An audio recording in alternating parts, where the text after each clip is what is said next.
한국에 이제 막 정착해서 살아가는 외국인들은 한국 문화나 생활이 익숙하지 않아서 모든 것을 자국 기준으로 판단하는 실수를 저지르는 경우가 많습니다. 미국 인터넷 커뮤니티 사이트의 어느 여성은 한국 정착 초기에 겪었던 깜짝 놀란 경험담을 공유하며 자신이 왜 한국에 사는 것을 이토록 좋아하는지 털어놓았고, 이 게시글은 많은 사람들의 호응을 얻으며 인기글에 등록되었다고 하는데요.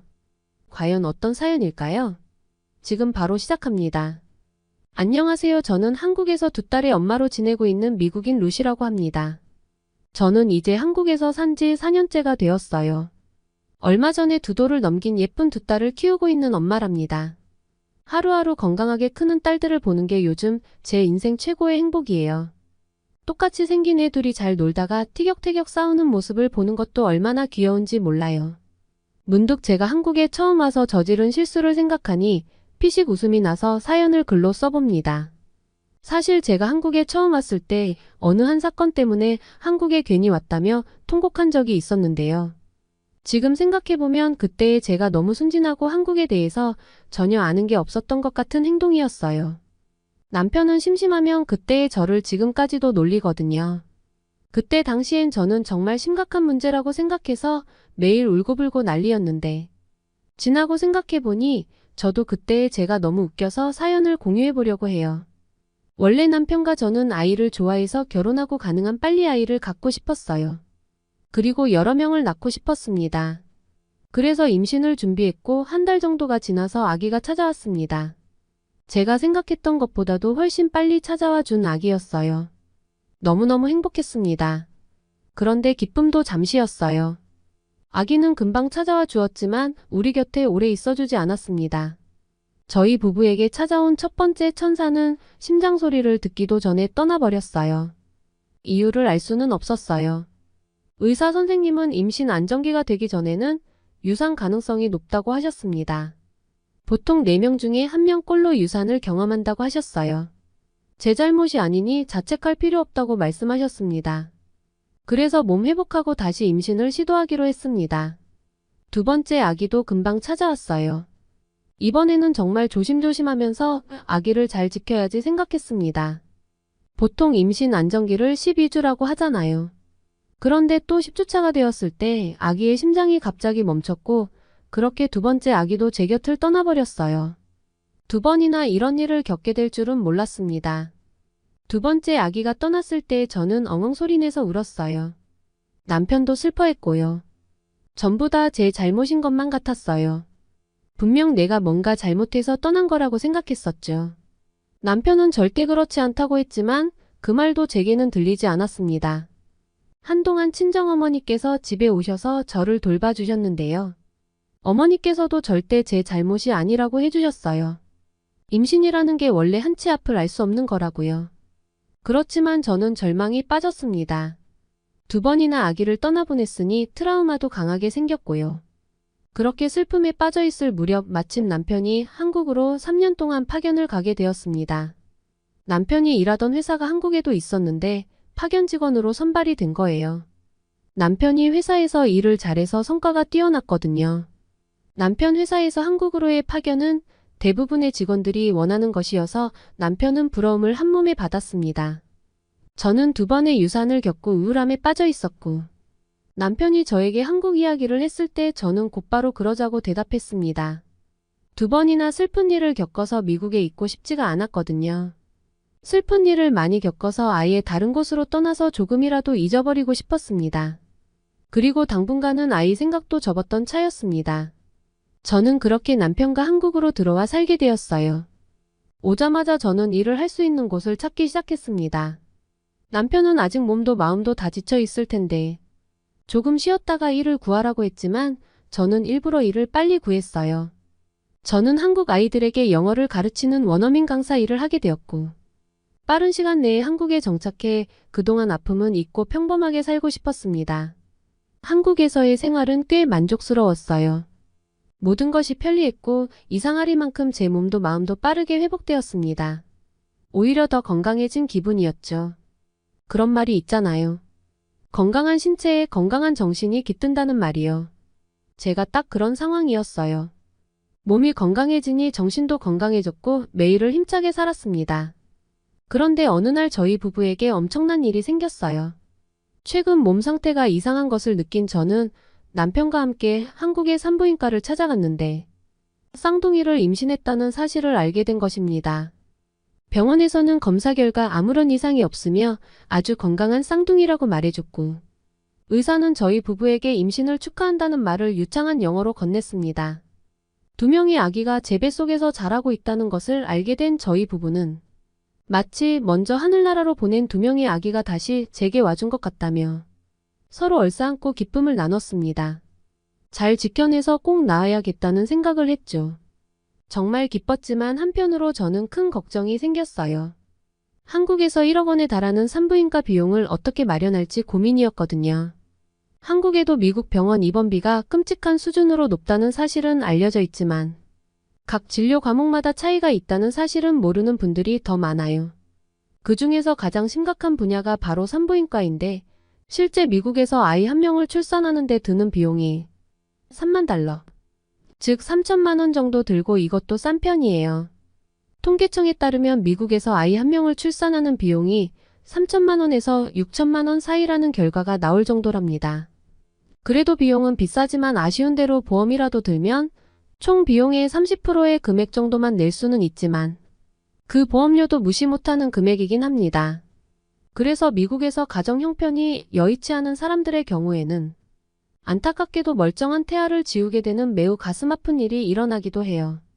왜냐하면 쌍둥이 출산 비용은 1억 원이지만 아이를 지우는 수술은 100만 원 정도거든요. 그런데 지금 제 상황은 미국에서보다 더 힘든 상황인 거죠. 지금 제가 살고 있는 곳은 한국이고 한국에서 저는 외국인일 뿐이잖아요. 그나마 미국에서는 보험이라도 들었지 한국에서는 제 이름으로 보험 하나 들어놓은 것이 없는데 그 큰 비용을 갑자기 어떻게 감당해야 할지 걱정이 되었어요. 남편은 임신 초기인 저를 안심시키기 위해 애써 거짓말을 했어요. 한국에서는 미국에서 드는 비용만큼 안 나오니 미리 걱정하지 않아도 되고 오로지 쌍둥이와 저의 건강에만 신경 쓰라며 다른 건 문제가 안 된다고 했지만 남편의 표정도 그리 밝지 않았거든요. 저도 알겠다고 말하면서 애써 괜찮은 척 기쁜 척 말했지만 사실 속이 타들어갔습니다. 저의 어두운 표정이 산부인과 의사 선생님께도 전달이 되었는지 두 번째 정기검진일 때 선생님께서는 무슨 일 있으시냐고 물으셨어요. 혼자서 무거운 마음을 가지고 힘들어하고 있었는데 선생님께서 제 불안한 감정을 톡 건드리신 거죠. 걱정하는 의사의 말에 저는 그 자리에서 통곡해버리고 말았어요. 제가 정말 쌍둥이를 지킬 수 있을지 걱정이 된다면서요. 우리는 쌍둥이를 출산할 만큼 돈이 많지 않고 게다가 외국인이라 더 큰 비용이 들 것 같은데 너무 걱정이 된다면서 울었어요. 제 이야기를 들은 한국 의사와 간호사는 깜짝 놀라면서도 저를 달래기 바빴어요. 한국의 산부인과는 그 정도 비용이 들지 않는다고 말했습니다. 한국에서는 건강보험과 여러가지 지원 덕분에 출산 비용을 10만 원 아래로 해결할 수도 있고 산모가 자연분만을 선택하면 출산 진료비는 아예 비용이 들지 않을 수도 있다고요. 게다가 남편분의 외국계 회사에서 건강보험이 적용되니까 병실 비용도 거의 들지 않는다고 했어요.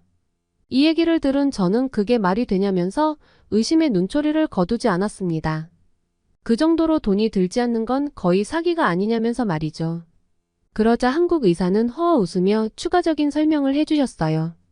산모가 좀 더 좋은 환경을 위해서 1인실을 선택한다면 수십만 원 정도가 더 붙고 자연분만이 어려워서 제왕절개를 선택하면 수술비로 100만 원가량이 추가되며 출산 후에 몸조리를 위한 산후조리원 서비스까지 이용한다면 돈이 좀 더 들지만 미국만큼의 큰 비용이 드는 것은 아니라면서 대략적인 평균 출산 비용을 알려주시더라고요.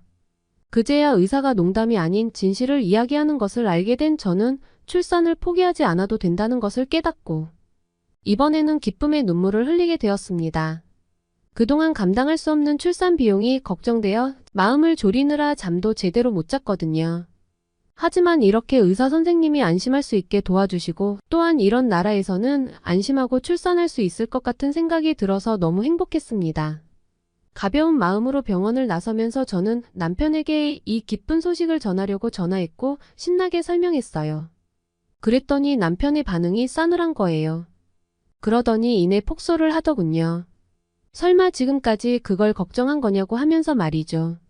그러면서 남편은 그 사실을 정말 몰랐냐고 의아해하더군요. 당연히 알고 있을 줄 알아서 설명을 따로 안 해도 될 줄 알았는데 그걸 제가 모르고 있을 것이라고는 상상도 못했대요. 순간 제가 바보가 된 것 같았어요. 그래서 한동안은 좀 의기소침해 있었는데 남편은 정말 귀여운 임산부라면서 저를 다독여줬어요. 앞으로는 정말 마음 편하게 오로지 아기와 저만 생각하라고 했고 저도 태교에 더욱 집중하고 싶어서 하던 일도 잠시 그만두기로 했어요. 학원 원장님도 축하해 주시면서 이해해 주시더라고요. 그런데 마지막 수업을 하러 출근하는 길에 제게 문제가 생겼어요. 제가 가지고 다니던 차가 시동이 안 켜지는 거예요. 방전이 된 거였습니다. 더 이상 시간을 지체할 수가 없어서 어쩔 수 없이 지하철을 탔는데 하필 앉을 자리가 없었습니다.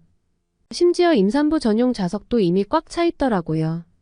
또 다른 임산부석에는 어떤 할머니가 앉아 계셨어요. 물론 임산부석이기는 했지만 그분이 연세도 많으신 노약자이셔서 쉽게 입이 떨어지지가 않더라고요. 앉을 자리가 없자 저는 불안해지기 시작했어요. 지하철을 타고 30분 정도 더 가야 하는데 몸에 무리가 가면 어떡하지 하는 걱정이 생기기 시작했습니다. 저는 간신히 지하철 문 앞에 있는 기둥을 잡고 버티고 섰습니다. 그때였어요. 누군가가 저에게 다가오더니 손을 잡아 끌었습니다. 그리고 저도 모르는 사이에 저를 의자에 앉혔어요. 앉아서 정신을 차리고 고개를 들어보니 중년의 여성분께서 저를 보고 서 계셨습니다. 그리고 저에게 괜찮냐고 물어보더라고요. 저는 괜찮다고 정말 감사드린다고 했습니다. 그런데 그 다음에 여성분께서 하신 말씀이 저를 깜짝 놀라게 했어요. 임산부 맞죠? 라고 묻더라고요. 배가 많이 나오지 않았는데 어떻게 알아보셨는지 정말 신기했습니다. 그러면서 그 여성분은 지하철을 타면 무조건 임산부석에 앉을 수 있도록 하라고 했어요. 노약자석은 따로 있으니까 임산부석에 가서 비켜달라고 해도 된다고요. 그래서 저는 아직 배가 나오지 않아서 대놓고 말하기가 좀 그랬다고 대답했습니다. 그러자 그분은 저에게 무언가를 알려주셨어요. 바로 임산부임을 알리는 분홍색 배지를 받는 방법을요. 그분은 정말 친절하게 어떻게 받는지까지 다 알려주시면서 분홍색 배지를 가방에 달고 다니면 누구든지 보고 양보해 줄 거라고 했어요. 저는 정말 놀랐습니다. 그동안 한국의 지하철을 이용해 본 적이 없었기에 그것도 모르고 있었거든요. 어떻게 한국에서는 이런 제도나 방법을 생각해 낼 수 있었을까요? 임신 초기의 엄마들도 자연스럽게 도움을 받을 수 있도록 하는 방법이잖아요. 한국 사람들의 기발함과 배려심에 감동하게 되는 순간이었습니다. 여성분께서는 보건소에 가면 임산부 우선 주차증이랑 철분이나 엽산제 같은 영양제도 받을 수 있다고 하셨어요. 들으면서 정말 감탄했습니다. 보통 임산부 영양제 지원 사업은 들어본 적이 있었지만 지하철 같은 대중교통에서 임산부가 배려받을 수 있도록 하는 제도를 생각한 것이 너무 신기하고 놀라웠습니다. 한국에서 임신하는 임산부들은 사람이 많은 대중교통을 타도 전혀 걱정할 일이 없을 것 같았어요. 그리고 제게 이 정보를 알려주신 여성분께도 너무나 감사했습니다. 사실 개인주의가 강한 미국이나 유럽 같은 곳이었다면 상상도 못할 일이거든요. 그런데도 생전 처음 보는 저에게 몸짓 발짓으로 제게 하나라도 알려주시려고 하는 모습에 감동을 크게 받았어요. 그날 퇴근하는 길에 바로 보건소에 들러서 임산부 배지를 받았고 그날부터 가방에 달고 다녔는데요. 이후로는 정말 단 한 번도 지하철에서 앉지 못하고 간 적이 없어요. 배지가 사실 그렇게 큰 것도 아니고 사람들이 잘 볼 수 있을까 하는 생각도 들었거든요. 그런데 자리가 꽉 차 있는 지하철에 타면 사람들이 무조건 배지를 보고 자리를 양보해 주더라고요. 배지를 그렇게 바로바로 발견하는 걸 보면 한국 사람들은 몸에 양보하는 마음이 배어 있는 것 같았습니다. 심지어 임산부 전용 좌석이 아님에도 불구하고 배지를 보면 바로 일어나서 자리를 비켜주었어요. 어떨 땐 나이가 많으신 어르신들이 노약자석을 양보해 주시기도 하셨습니다. 그럴 때는 오히려 제가 죄송했어요. 그분들도 서 있기가 힘드시니까 노약자석을 만들어둔 거잖아요. 그런데 저만 보시면 바로 양보해 주셨습니다. 다른 나라에 와서 임신해서 힘들지 않느냐고 물어보시는 분들도 계셨고요. 내 딸하고 비슷한 나이라고 간식이나 과일을 챙겨주시는 어르신도 계셨어요. 눈동자 색깔도 머리카락 색깔도 다른 외국인인 저를 자기 딸 같다고 해주셔서 놀라기도 했습니다. 전 세계 어디서든 엄마들의 마음은 똑같구나 하는 생각이 들어서요. 저도 나중에 내 자식들이 태어나면 한국의 어르신들과 같은 모성애를 가지고 싶다는 생각이 들었습니다. 그렇게 저는 무사히 저의 소중한 첫 아기들을 품에 안을 수 있었어요. 한국에서 만난 우리 아기들은 정말 너무너무 예뻤어요. 뱃속에서부터 한국 사람들의 따뜻한 마음씨를 받고 자랐기 때문에 그런 것 같습니다. 우리 아기들이 건강하게 태어날 수 있도록 배려해 주신 한국 사람들에게 정말 감사해요. 우리 딸들도 그렇게 착하고 넓은 마음씨를 가진 사람으로 잘 키우고 싶습니다. 지금까지 제 이야기 들어주셔서 감사합니다. 어떻게 보셨나요? 오늘의 사연은 여기까지입니다. 끝까지 시청해 주셔서 감사합니다. 여러분의 구독과 좋아요는 영상 제작에 큰 힘이 됩니다. 더욱더 감동 깊은 사연으로 찾아뵙겠습니다. 감사합니다.